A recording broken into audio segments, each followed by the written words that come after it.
हाथ उठा रहे हैं, तब श्रोता पीछे बैठे वो केवल कथा सुनने के लिए ही आए।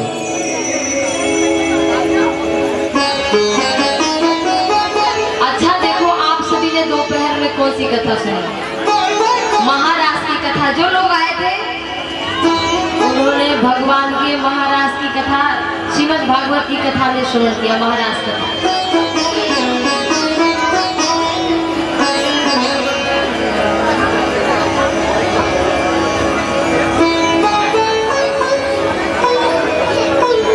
कितने लोग आए थे दोपहर की कथा में? जरा हाथ उठाओ।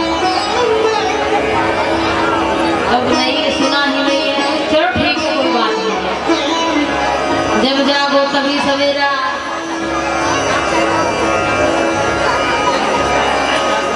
अच्छा ये बताओ, आप सभी ने भगवान से कोई संबंध बनाया अभी तक? कितने संबंध बनाए? माता मानते हो, पिता त्वमेव माता च पिता त्वमेव, त्वमेव बंधु च सखा त्वमेव, त्वमेव विद्या द्रविड़ं त्वमेव, त्वमेव सर्वं मम देव देव।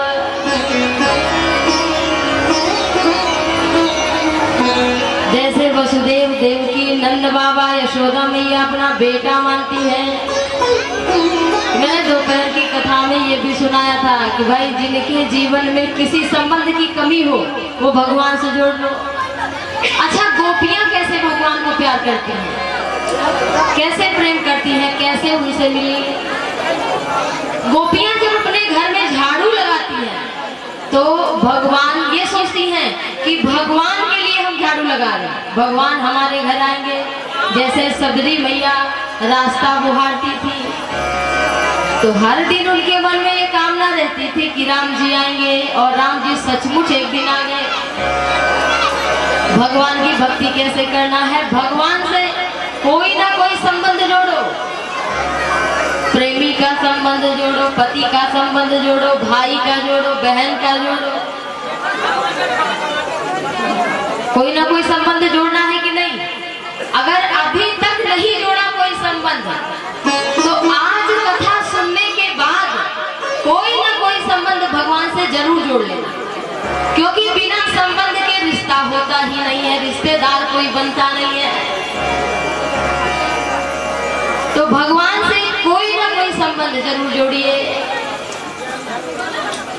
एक कथा आती है बहुत सुंदर। वृंदावन के एक सेठ थे, ध्यान से सुन लीजिए, फिर भजन आप सभी को सुनाते हैं। एक सेठ जी थे वृंदावन में, तो उनके 3 बेटे थे। कितने बेटे थे? हाँ, वृंदावन के सेठ जी, उनके कितने बेटे? हाँ, 3 बेटे। और विवाह हुआ तो बहुएं कितनी आई? हाँ देखो, सब पता है। लोग कह रहे हैं कि हाँ लोग ज्यादा समझते नहीं है, देखो सब पता है। तो 3 बहुएं आई, लेकिन सेठ जी के कोई बिटिया नहीं थी। बेटे तो 3 थे, लेकिन बिटिया एक भी नहीं थी। सेठ जी बड़े दुखी रहते थे, बड़े उदास कि हमारी कोई बेटी होती तो मैं कितना खुश होता। एक संत के पास गए, बड़े उदास थे। तो संत ने पूछा कि सेठ जी आप उदास क्यों रहते हैं? कहा महाराज हमारे कोई बिटिया नहीं है, बेटी नहीं है। तो उन्होंने कहा कि वृषभानु नंदिनी श्री राधा रानी को ही अपनी बेटी मान लो। सेठ जी के मन में ये बात जम गई कि नहीं भाई सही बात है, श्री राधा रानी हमारी बिटिया है। एक दिन सेठ जी की बहुओं ने कहा कि पिताजी हमें चूड़ी पहननी है। और प्राचीन काल की बात तो पहले ऐसे सभी महिलाएं चूड़ी पहनती थी कि मनिहारिन आती थी तो वो चूड़ी पहनाती थी, आज की तरह तो था नहीं। तो मनिहारिन से सेठ जी ने कह दिया कि जाकर के हमारी बहुओं को चूड़ी पहना दो। वो मनिहारिन गई, चूड़ी नाना प्रकार के सुंदर सुंदर लेकर डलिया में, और तीनों बहुओं को चूड़ी पहनाई। 3 के लिए कहा था, लेकिन बिटिया मानते थे राधा रानी लेकिन उनको पहनाने के लिए नहीं कहा।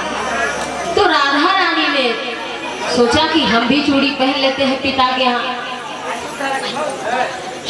जब तीनों बहुएं पहनकर चली गई चूड़ी, तो श्री राधा रानी भी चूड़ी पहनने घूंघट करके आई।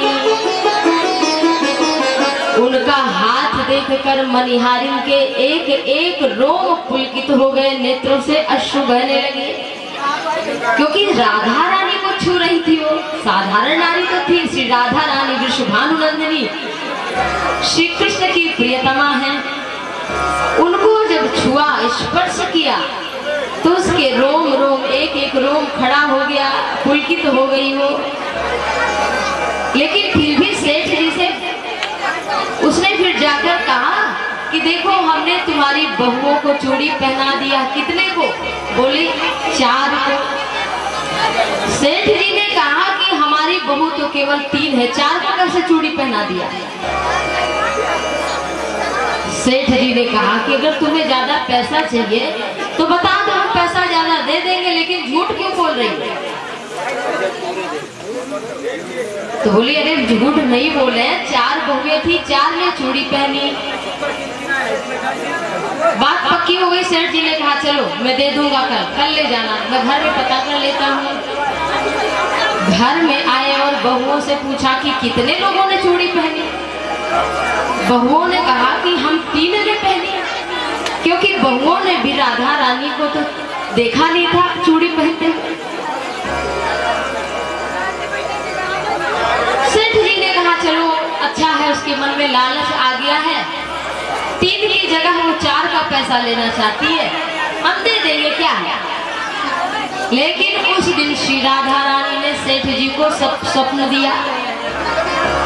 कौन सा स्वप्न? कि सेठ हमें बेटी तो कहते हो, लेकिन हमें चूड़ी पहनने के लिए आपने कहा नहीं था। श्री राधा रानी ने सपने में आकर ये बात कही। जब प्रातः काल सेठ जी उठे और उन्हें सपने की बात जब याद आई, तो रोने लगे और वृषभानुनंदिनी के पास मंदिर में जाकर कि मुझसे बहुत बड़ी गलती हो गई। श्री राधा रानी ने कहा कि पिताजी आप रोइए नहीं, प्रकट होकर दर्शन दिया। कहा आप मुझे भूल गए थे, संबंध तो बनाया था, बेटी तो मानते हो, लेकिन क्या कभी बेटी को चूड़ी पहनाई आपने? सेठ जी चरणों पर गिर पड़े और मनिहारिन को आकर के फिर नाना प्रकार के रत्न, बहुत सारा रुपया पैसा, कि आज तू मनिहारिन धन्य है, तेरे कारण मुझे राधा रानी ने स्वप्न में दर्शन दिया और सचमुच दर्शन दिया, हमारे घर आकर चूड़ी पहनी। हे मनिहारिन तेरे बड़े भाग्य हैं। तो जो संबंध जीवन में कमी हो, वो संबंध भगवान से बना लेना चाहिए। तो अब आप लोग कैसे भक्ति करेंगे? जब घर में भोजन बनाना तो ये भाव रखना कि हम भगवान के लिए भोजन बना रहे हैं। क्या करेंगे? कौन सा भाव रखना है? भोजन किसके लिए बन रहा है?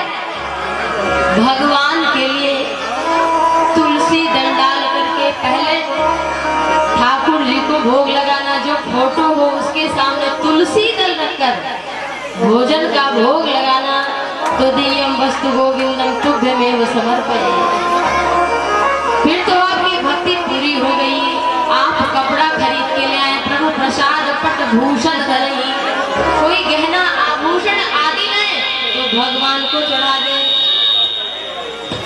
ये भक्ति है।